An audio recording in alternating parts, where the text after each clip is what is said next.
Mr. Nelson, hi. Hiya. Thanks for your time. One question, but very important question, concerning the current support from Great Britain of my country, of Ukraine. First of all, thank for your support.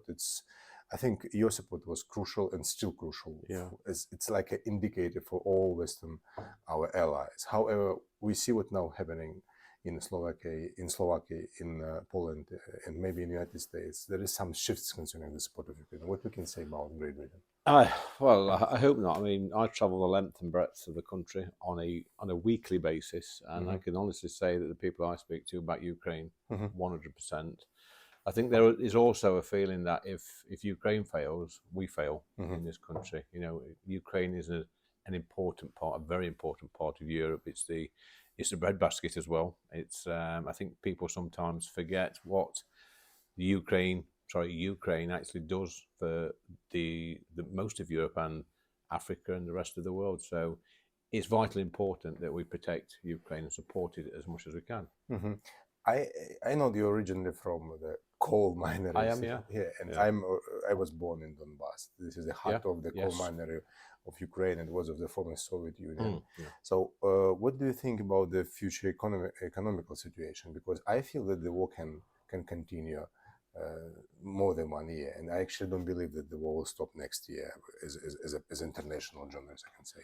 So, what kind of economical support the West and Great Britain can provide additionally for Ukraine? Should we prepare for some long-term conflict? I suppose that any economy, any Western economy, will look at what their finances are like in their home country before making any sort of commitment. I mean, the support so far has been unwavered. It's been fantastic. And like I say, we know that we've invested a lot of time and effort and money into helping the people of Ukraine.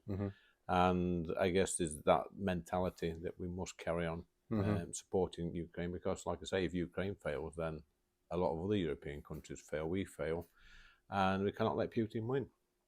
My last question concerning the general tendencies and opinion in the British society. You know, when Boris Johnson visited my country, Kiev, on the 9th of April last year, I think it was some kind of general reflection of the public opinion of all Britons. I mean, it's possible to divide political fractions. Is it still strong, the police support? I think there's a strong bond between us and Eastern Europe, because you mentioned earlier that you're from a coal mining region. Now, I worked in the coal mines for many years, and we had a lot of Eastern European men and their sons and grandsons in the pits in Nottinghamshire and Derbyshire. You must remember that these are men that were displaced people during the Second World War. They've been sent to fight the Russians from places like Latvia, and they came here and they realised what a great country we are, what a supportive country we are, and we offered these young men a home.